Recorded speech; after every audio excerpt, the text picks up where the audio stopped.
Welcome back to the Big Fellas podcast. It's Mark here today with one of my favourite types of episode. Today we have a loser story, and a little bit different this time. We've got a young lad, only 21. His name is Caydn Perez Bent. He has had his ups and downs through his life in the gym, through a bit of bulking, which maybe have lost control in that time. So that's where we are today. I have to send my apologies to Darren. Darren is poorly and in bed as we speak, so we wish him well and hoping he's back on the next episode. But without further ado, I want to welcome Caydn onto the show. Hello, Caydn. How you doing, mate? Hello. Yeah, I'm all good, thank you. Glad to be here. How are you? Yeah, really good, mate. Yeah, delighted to have you on. And like I've said already, so you're a young lad, and this is going to be a slightly different angle to what we normally do. But let's just start with the sort of key facts. What were you at your heaviest? How much weight have you lost? Yep. So at my heaviest, I was about 95 kilos. And right now I'm sitting around 76, 77. And my lowest was 75. So 20 kilos. 20 kilo loss. That's impressive. Yep. How much is that in old money? Do you know? I don't know.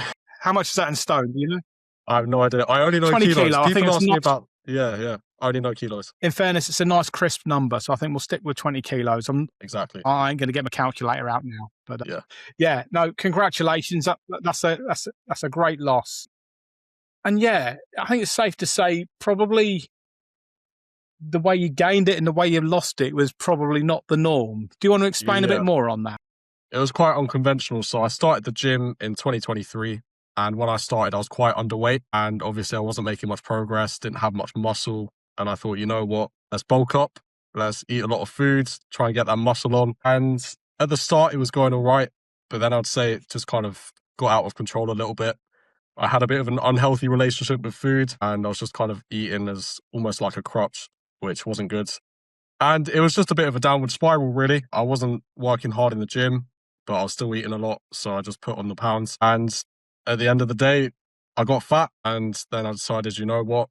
I can do better than this. It's time to make a change. So the main thing for me was just diet control.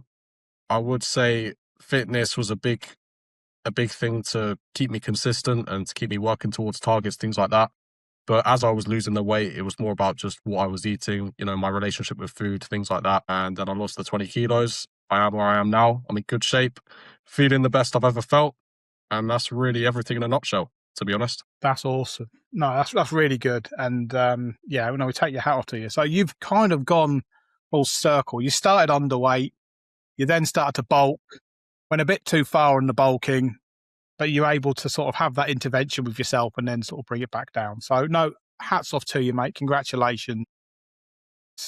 To catch it at a young age, I think, is quite important, because I think there's probably a lot of guys that maybe at your age that maybe didn't suffer with weight in their younger years, and they hit their 20s, and then all of a sudden it piles on, and it almost catches you by surprise. 100%. And certainly I had my own experience. I went to university and I piled it on then. Yeah. Which I'm not proud of, but it's real. And I don't know if you've got friends at a university, you may have seen it yourself. But yeah, where do we start? Yeah. So you went to so gym culture is a good thing. I don't really know much about kind of gym culture. Where do we go with this? Tell me, let's start right at the beginning. Bulking. Yep. What do you mean by bulking, and what did that involve? So yeah, bulking essentially is just putting on weight so you have more muscle and you're stronger. That's basically bulking in general. And then there are different types of bulks. So there are clean bulks where you eat good food, you have a minor calorie surplus, so you put on the weight at a healthy progress. And then there's a dirty bulk, which is the other end of the spectrum, when you just eat a shitload of food and you put on loads of weight and it's not optimal. So within bulking, you've got the healthy side of it, where you can put on weight and you're not going to get overweight very quickly. It's very controlled. And then the other side, where you want to put on as much weight as fast as you can to see the progress. And it's very easy for that to just kind of spiral out of control. Yeah, I get that. And so I guess, did you fall into that classic eat everything trap then, did you?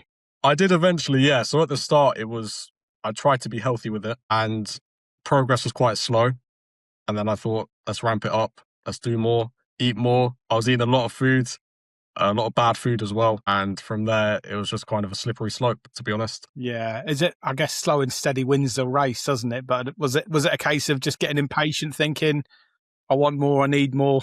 I think so. And I think some of it can be social pressure as well. Like if you're going to the gym with guys that are in good shape, maybe they've been going for a few years, and you think, you know what, I want to get that result quickly, then you're going to think about how you can get there the quickest. And I think there are different ways people try and do that. Obviously, some people take steroids, which I would never do. Some people just eat a lot of food. It's basically, it's just you trying to get to a goal quickly. And that's usually the destructive way. I think you're right, slow and steady does win the race. But when you're in that environment, when you want to make that progress quickly, it's easy to try and take the fast route. But in the end, it's usually the slow route when you have to undo all of the fat you've gained. Okay, so basically, you just obviously you went for the dirty bulk, so to speak, Yep. and put it on quickly. Yep. You then obviously realised this is not working and this is getting a bit out of control. So then was it the weight loss? How did that go about and how did that look? So it wasn't as methodical as I would have liked, right? I'd love to say, you know what, I calculated my calories and I said, okay, I needed to eat this much each day, do this exercise, etc., etc. I didn't do it like that. For me, it was kind of just the realization that the bulk had gone too far. And then I was thinking, okay, I need to change my relationship with everything to do with my health. So with food, I was a lot more intentional with what I ate. So I was trying to eat more natural foods, cut out the sugar, things like that. With fitness, I just tried to do more. Again, it wasn't very intentional. I was just like, you know what, let's go for a run, let's go for a walk. Obviously, start steady, start slow, start small, whatever you need to do. I started off with walking, and that was start of 2025. And then by about September time, I was doing marathons. So I kind of just progressed from the start, just took it steady and just kept improving. And that's really my approach. As I said, it wasn't very methodical, but I did what I had to do. And when I look back, I think it was quite simple, the changes that I had to make, because it was basically eating less and eating better foods and moving more. Like in theory, it's not too difficult, but obviously No, there are you a know lot of what? challenges. Yeah. Yeah, that's really resonated with me, Caden. And I'll tell you why. I play in a football league called Man v Fat. I don't know if you've heard of it. And my coach Becky, she's been a guest on the show, but she's running a little training coaching course which I'm working with at the minute, and we were just talking about it and like, what are my saboteurs? What's holding me back? And one of them's me almost sort of seeking perfection, and if I don't achieve perfection, I just think fuck it and just give up. Yeah. I like what you said about not being methodical, and it's okay. And that was kind of the conclusion we came to: is okay, yeah, I've got a few beers with my mates in 2 weeks' time. Now, in my head, I'd almost convince myself, well, there's no point doing anything now. Just wait 2 weeks and then start then. And it's like, well, no, don't have to be that methodical about it. You can just do what you can now, and if you're doing enough of the right stuff at the right time, then overall, you'll see the results. And I Yeah. think for me, as I always had it in my head that I had to have a perfect diet plan and just hit it for a set period of time, and that would be the only way to do it. But it's not. And it's like you said, it's like, you know what you needed to do. You know you needed to eat better food. You know you needed to, like I said, do more exercise. So, yeah, no, I like that. And it really, really does sort of resonate with me. Yeah. Yeah. So what inspired you to sort of bulk in the first place? Let's just go back to that. I'm still quite curious on the whole bulking side of things. It's almost the opposite of what we're about. Yeah. Yeah. It's a good question.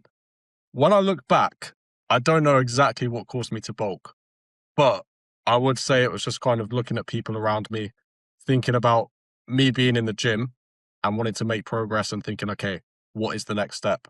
I need to put on weight. I need to put on muscle.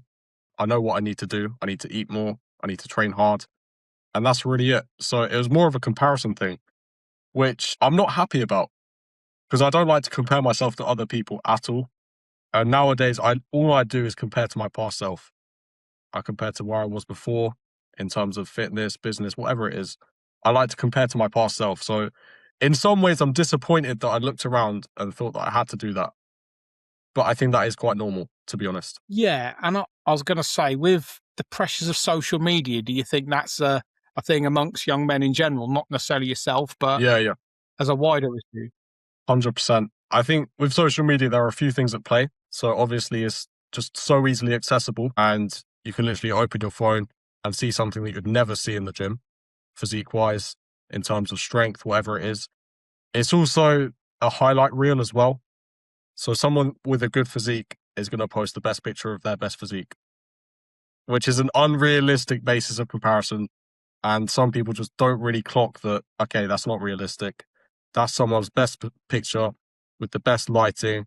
They've just gone to the gym for an hour to get that picture, and it's just not realistic. But people see that, and instinctively they think, okay, my physique compared to that is shit.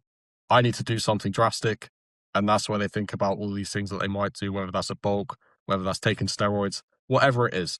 But I think that's quite normalized to see that, and then for people to do things that maybe aren't going to be the best for them. Yeah, no, 100%. Yeah, like I said, it's in all aspects of life now through social media. You're bang on the money. You seeing people on their best day. You don't see people's shit days on social media, do you? No, You don't never. see a day where like okay, like I said, you failed to turn up at the gym, or you pulled a muscle in the gym, or anything like that. Or as a parent, you'll always post well-groomed pictures of your kids looking like their absolute best, where actually they woke you up at 5 a.m. and they've been sick and all of this. Yeah. You don't see that. It really is. All right, so let's just move it on a bit then. Just actually, the point of where you'd got to your bulk and you'd realise, yeah, this is getting out of hand. Was there like a moment in time where you sat there and thought, shit? Do you know what I mean? Was there that light bulb moment that made you think, I need to do something here? And how was that? Yeah, so it was Boxing Day 2024. I was with family, had a nice meal, and then we took pictures of each other after. And as soon as I saw those pictures, I was like, what the fuck have I done? Genuinely, I was just in a state of shock. I was like, that's not me. I look completely different to how I did last year in the worst way possible. I need to do something. And up until that point, I hadn't really noticed. Like, obviously, you can say, okay, you're going to have less energy when you gain the weight. You're going to have less confidence. But it just kind of happened, and I didn't really notice that the weight was causing that.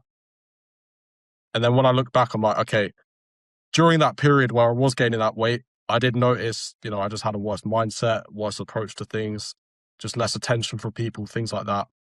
Like, in the moment, I struggled to realize it. And it's only when I actually had that moment of realization where I was like, okay, I need to make a change. Yeah. Yeah. And I mean, it does hit you. And we all have these moments. I've spoken about mine plenty of times. One of them was a family photo like yours. And I looked at it, and there's like 8 of us in this picture. And I'd probably take up about a third of the picture. I'm like, shit, Yeah. this is not how it's meant to be. Yeah. So, yeah. And I think the worst thing was then my mum had that picture on the wall at their house. No, please, I had the I don't want same to see thing. that. My grandparents hung the picture up on their wall. And whenever I saw it, I was like, I can't believe I let that happen.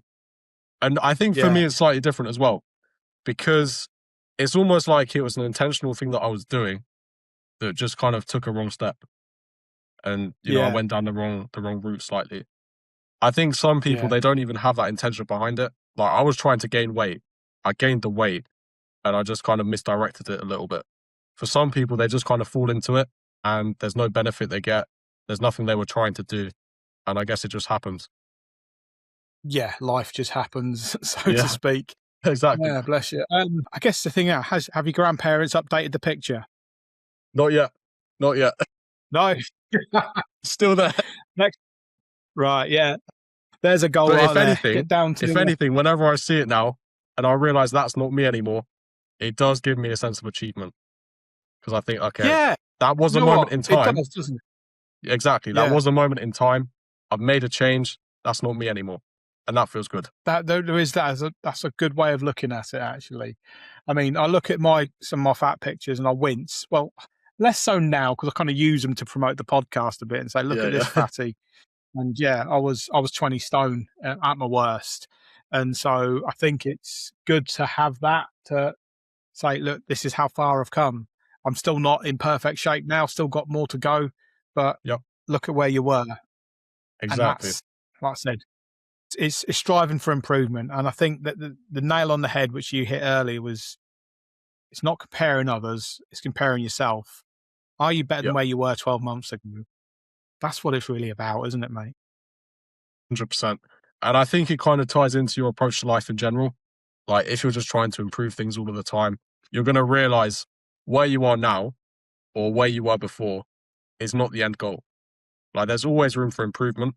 As long as you can recognize that, and as long as you can do something to make that change, then you just need to keep going, keep pushing, keep doing the right things. As I was with the bulk, I thought I was doing the right thing.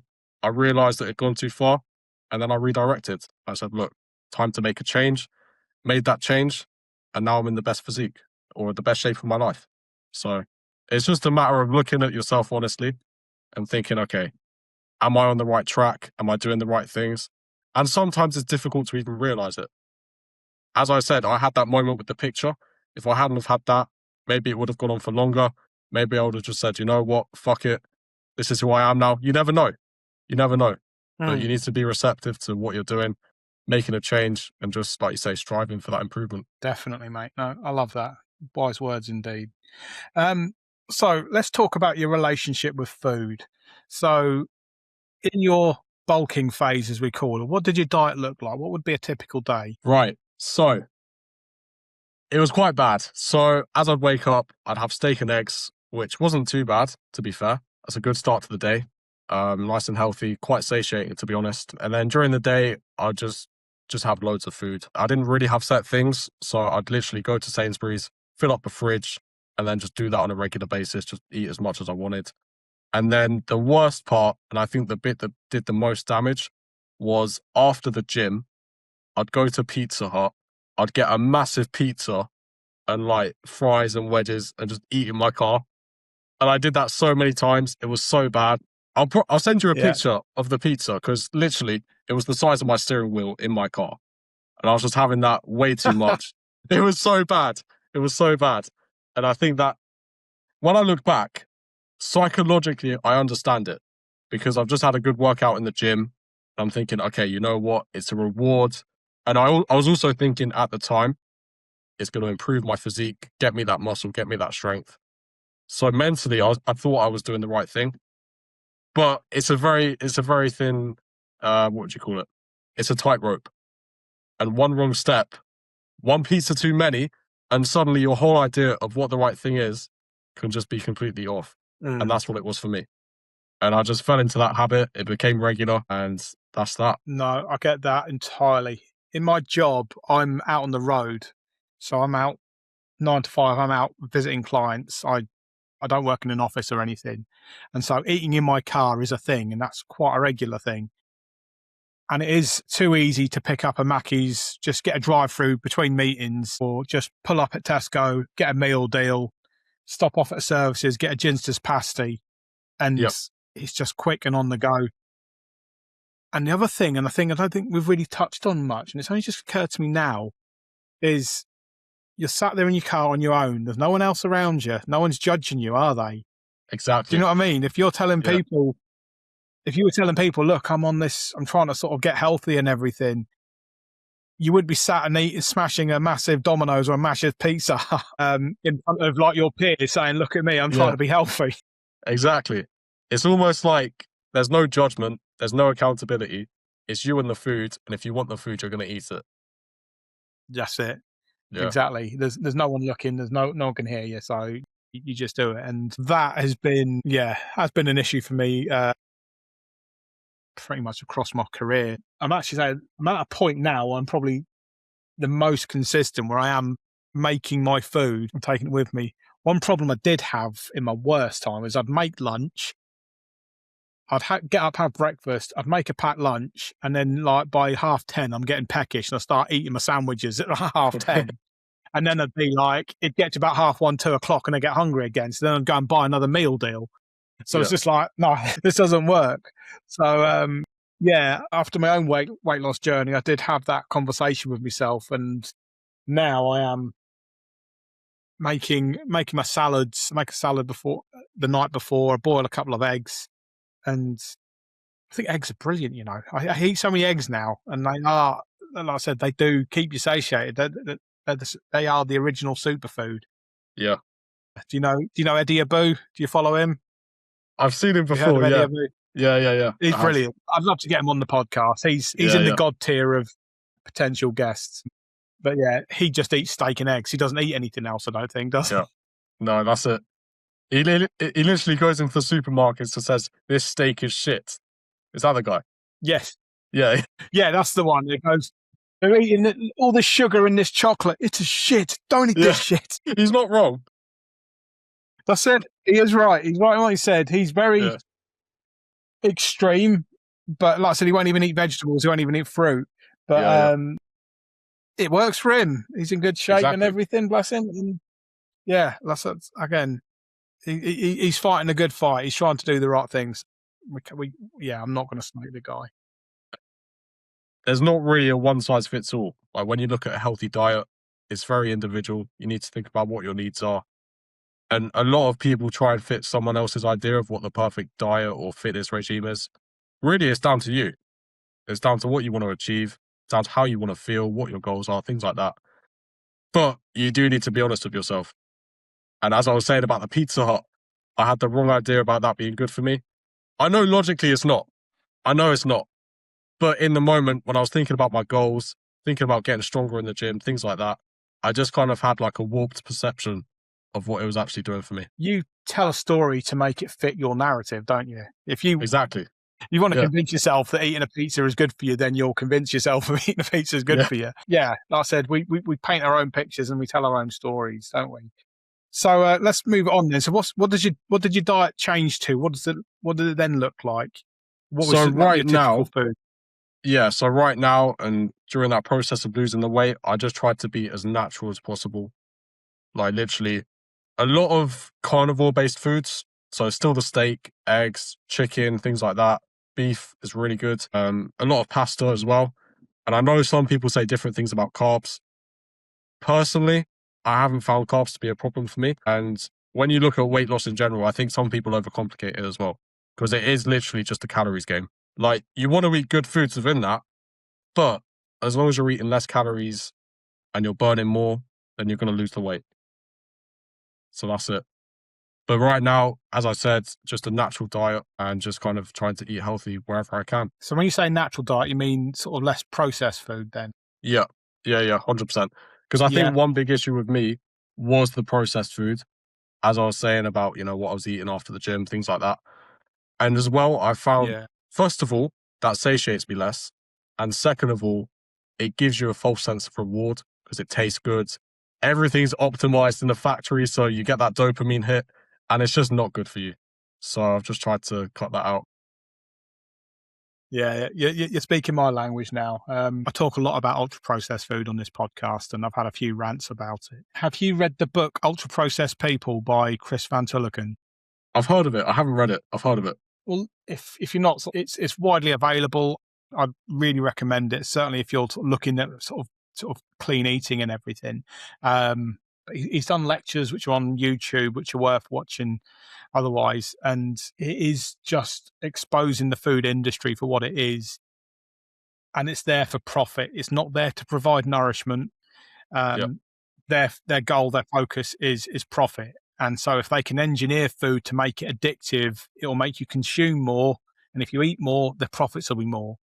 And it explains it through so many different sort of facets of the food industry. And it is, honestly, it rocked my world was the way I described it when I read it. And it was, it's a really good book and really worth a read. It's available on audio book as well. It's very well known. If you want to have a deep dive into that, I'll message you after this and you can I'll give it a read. Oh, by all means. Do you read much, do you? I do, yeah. I've got a Kindle. I try and read every night. So just try to get some knowledge from different places, different people. Just try to learn. Yeah. No, that's it, mate. That's better. If you're all about self-improvement, then there's no better way than reading a book. Exactly. I sell books for a living, so I would say that. You're a good book salesman. Me, so they say. So let's just go back to sort of your sort of gym culture and everything, and so it's training versus nutrition. So in your mind, what matters more? Is the nutrition more than the training? Would you say? I think so, yeah. I think training could give you a false sense of security of nutrition as well. Because let's say you train hard and you think, okay, I'm going to eat a lot of food. I want to make the most of the training that I've done. And when you think about calories, you don't burn as much as you think. Like you can spend 30 minutes on a treadmill, burn, let's say 300 calories. You think that you're going to, have a meal for free. It doesn't work like that. Not a lot of food. So I think it's easy to kind of blur that gap between them and say, okay, I've trained a lot, so now I can eat a lot more. Or I've trained a lot, I've treated my body well, now I can treat myself to some bad food. It doesn't work like that. You can't outtrain a bad diet. So I think both of them are very important, but nutrition, I think, is more important. No, I get that entirely. And so think of guys your age in general. Do you think that for the most part, men of your age get the nutrition side right? I think there's quite a lot of variation, to be honest. Like the guys that I associate with, all of them, very good diets, very disciplined, things like that. But then I look at other guys that I maybe don't talk to as much and they don't really care. They eat what they want. And if fitness isn't really part of your lifestyle, then people are just going to take the easier route. They're not going to try and find some, healthy steaks, eggs, whatever you want. They're just going to eat food that they enjoy. As you were saying about ultra processed food as well, if they enjoy the food, then they're going to just have that food. And it's not going to be the best for them. If they don't care enough about their fitness, they've not really got a reason not to. So yeah, I'd say there's a lot of variation. I think the people that do care about fitness understand the right foods. And especially with guys like Eddie Abu, all of these people, there's a lot of awareness now about the food industry, which we could talk for hours on that. There's a lot of awareness. I think a lot of people know what is good food and what isn't nowadays. And so people are free to make their own choices. And I think if they've got a reason to eat the right foods, they're going to make that choice. If they haven't got a reason, they're just going to eat what they want. That's that. Fair enough. And so having a goal and having purpose is important in all of this, would you say? Yeah, I think so. And I think it kind of ties into what you want from life as well. Like if you want to enjoy the finer things, then you're probably going to think, okay, I'm going to treat myself to this food. I'm going to eat what I want. I'm not going to care about counting calories, things like that. If you're thinking about maybe longer term, being in the best shape, being as attractive as you can be, things like that, you're going to say, okay, I want to eat the right foods. I want to treat myself well. I want to make sure that I'm thinking about the longer term goal and not my short term satisfaction. So it depends on what you're trying to optimize for, really. No, I like that, definitely. Curiosity then. Do you have cheap meals? Is that still a thing for you, or do you kind of just steer away from sort of cheap foods? I really don't. I really don't. And I'm just so used to my habits now. And since I've kind of made that change, I've enjoyed the benefits from it. So I've got no reason to think, okay, I'm going to have this bad food, going to have that, whatever. I've literally just stuck to it so easily. And that's just what I eat now. I think initially, when you make that change at the start, obviously you need to kind of consider, okay, this is a new habit for me. I need to kind of reinvent my relationship with food. But for me, as I went through that process, for now, I have no reason to go back to eating those pizzas. For me, I'm happy where I'm at. I don't feel like I'm missing out, and I don't have any cheat meals. That's fantastic. And just out of curiosity, do you drink? No, I don't. I've never drunk alcohol in my You life. don't? I don't. Wow. Okay. Yeah. And I'm just curious. I think guys of your age, do you associate a lot of guys that don't drink? Like I said, when I was your age, everyone drank basically, or so it seemed. What is it amongst sort of your age bracket nowadays?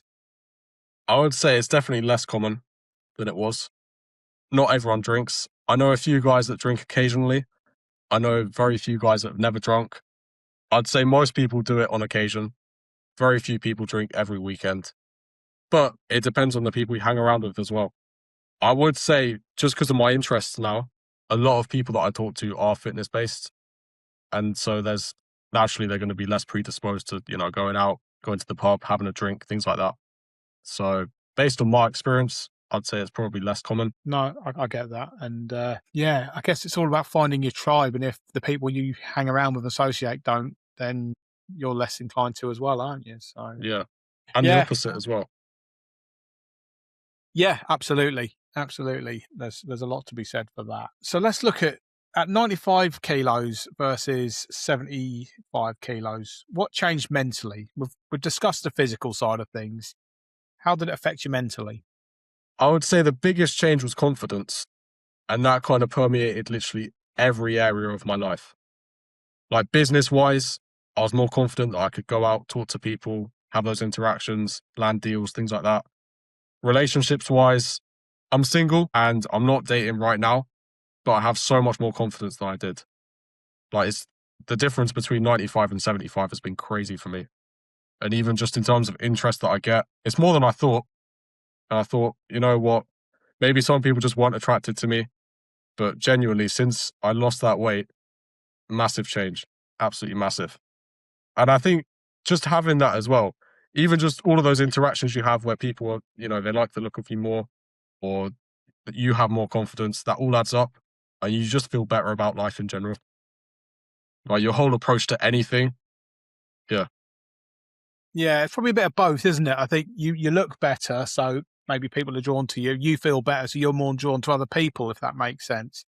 And um, it's the what's it? There's a saying that goes, I guess, if you only see problems in life, you'll only experience problems. You know what I mean? And if you only see the good in everything, you'll only see good things. I can't remember what the exact way that the saying went, but I think that kind of really plays into it a bit as well. Do you not think? It's that you're naturally feeling better, and so you feel better in yourself, so you'll seek out better opportunities almost. 100%. But And I certainly, think, yeah, go on. like I say, certainly in my time, certainly when I was at my heaviest, I did often wonder, sort of like, you'd have that moment of self doubt. Who's going to listen to this fat guy? And those kind of questions Yeah, would yeah. rumble through your head and sort of make you think. And I think there's a lot to be said for like your self confidence and your self belief. And when you're feeling better in yourself, then that will then express itself to everyone else around you, won't it? Yeah, even subconsciously, like when I was at my fattest, everything was negative. I wasn't feeling good about myself. I wasn't doing what I needed to do. I wasn't taking care of myself. Just my view on everything was so negative. But then as I lost the weight, as everything improved, as I had more energy, more confidence, self belief, things like that, everything's a lot better now. Like the difference is crazy. And I think one point you said as well, people don't really want to associate with fat people, which sounds harsh, but thinking about it logically, let's say in a business relationship, you look at someone that's overweight and you look at someone that's in great shape. You think the more disciplined person is going to be the one that's in great shape. And so you trust them more. You think they're going to take care of you in the business relationship as well. And that's from my perspective now as well. As someone that's been there, as we said earlier, I've kind of experienced all different levels. I was underweight, I was overweight, I'm at a good weight now. But then that makes you think, right, I've been there, I was fat, and I still look at people like that. Then it makes you think about the people that have never been overweight. What do they think? Because they haven't experienced it. They don't know that you're feeling negative about everything. They don't know how it feels, anything like that. That's how I feel now. It's like, okay, I've been through that. What did people think of me when I was at my heaviest? Did they want to say things? Did they not trust me?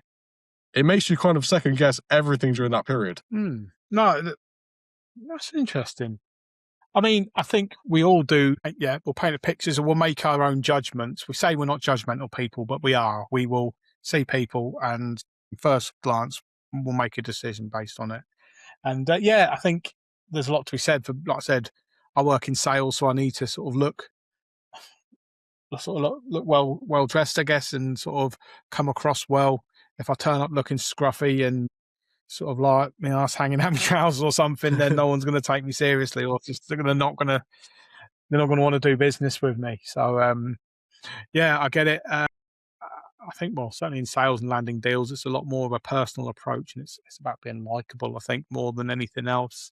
Sure. But yeah, you're absolutely right. I do think that people do cast judgments, and like I said, maybe not sort of like outwardly, but sort of almost subconsciously. There'll be some kind of subconscious bias go on there. I think the example you gave was an interesting one, and you could see that being quite the case and everything. So I guess, like I said, let's sort of take it right back then. So if you were to start again, so you'll take it back to the skinny, underweight Caydn. He wants to get in better shape. How does he go about it? I would be much more intentional about what I actually wanted to do. And as I said, one of the main mistakes was me kind of comparing myself to other people and using them as a goal for me. Because at the end of the day, no one starts in the same position. So no one should really have the same goals and the same way of getting to those goals. I made that mistake. I tried to fit into a process of eating a lot of food quickly and it didn't work well. So going back, definitely take it a lot slower. I'd probably think twice about all of the pizzas that I had after the gym. And I think the main thing is just being intentional, really. And if I was intentional that whole time, I wouldn't have kind of let myself go. I wouldn't have kind of let myself go as I did. So that would be the main change. Do you think you've almost needed to go down that road just to learn that lesson? I think so, yeah. I'm actually glad I went down that. And you could say, okay, maybe it cost me a lot of opportunities during that time. Maybe, I would have got in a relationship with someone that wasn't interested. You could say all these things, but I'm so glad I went through that process. And I'm so glad that I experienced the highs and the lows. And at the end of the day, all of those trials and tribulations, you come out a better person. Absolutely. Yeah, 100%. Couldn't agree more, mate. So you say you're in your best shape now. What does in shape actually mean to you? To me, it's a combination of feeling good when I'm doing physical exercise, as I'm going through day-to-day life, whatever that entails, and also just looking good. And the looking good part is obviously subjective. I think for me, it's being lean, seeing my muscle, having that definition. But at the end of the day, it's a very personal thing. I think some people would look at me and say, maybe I was in better shape when I had a bit less weight or a bit more weight. But it's just kind of a reflection of how I feel about myself. I feel like I'm in the best shape. I have the most energy. I have a good amount of strength as well. And I think I look the best that I've ever looked. So that's how I feel. Excellent. Brilliant, mate. And has your definition of being in shape changed over time? I would say I downplayed it when I had more weight. And I thought, you know what? I'm still in decent shape. In reality, I think I was in terrible shape now I look back. But in the moment, I thought, okay, I'm kind of in good shape. I don't need a six pack. I look all right. And I think as well, your brain tries to optimize for what you want. Because I wanted to think that I was doing it right. And, I was getting a healthy amount of weight. But the reality is often quite different. And I think it goes both ways as well. Like when you're losing the weight, you can think, okay, I'm losing a good amount of weight. Maybe you're losing too much, too little. Your mind plays games. So you need to be honest. You need to try and be subjective. And I think on the way up, as I was gaining that weight, there are a few moments where I could have been a bit more honest. I could have said, you know what, I'm not in shape. Maybe I should kind of recalculate things a little bit. But I didn't. And then I got to that point, and then eventually I did realize that and made that change. Fantastic, mate. Cool. And so just as a bit of curiosity more than anything else, so you've got people like myself and Darren. We're older, experienced, been through the highs and lows of life. We say you yourself, you're younger, you're in the middle, you're figuring it out now. Do you think sort of younger lads are more open to listening to advice from older guys like us, or do you think it needs to come from a different perspective? Maybe someone like yourself. That's a very good question. I think you could make a case for both, because you could say someone younger that's experienced it younger is going to be able to relate to them more. And in a way, it's kind of like I've condensed all of the learning in a shorter amount of time. Because I'm only 21, and the weight gain and loss that I've had, some people would have when they're maybe in their 30s or 40s, whatever. On the other hand, naturally, you have more respect for people that are older. They've been through more life. They've got more experience. They've got the grey hairs. They've been through it a lot more. And there's just kind of like a combination of a lot more life that they've learned. I would say, though, in general, younger people, especially nowadays, as we were saying about social media, they'd probably be more inclined to listen to a younger person that's more relatable, that they have more common ground with. Yeah, absolutely, mate. No, I agree on that totally. No, I've loved this conversation, Caydn, and like I said, this is a bit different from us. Yeah, your story's been great, and appreciate the honesty and coming on and sort of sharing what you do. What does the future look like? Is it going to be a battle to sort of keep in shape? Do you think this is just, no, this is my new lifestyle, this is easy now, this is how it is? I think it's going to be easier than I thought, because my initial thought was, I've lost the weight, I've put in all this work. All it takes is one misstep or, one wrong calculation with my gym progress, and then I fall into the same trap. But now that I think about it, there's not going to be anything that's, it's not going to be easy for me to mess up, because I'm in such a regimented process now. I know what I eat. I do regular exercise. I enjoy it. I feel good. As I said, I feel like I'm in the best shape of my life. It's not going to be easy for me to mess that up. And I have no reason to try and bulk up. I have no reason to try and lose more weight. Honestly, I'm just happy where I'm at. So I think I'm just going to be where I am weight-wise. I'm going to stay where I am for now and just kind of see how things go. Fantastic.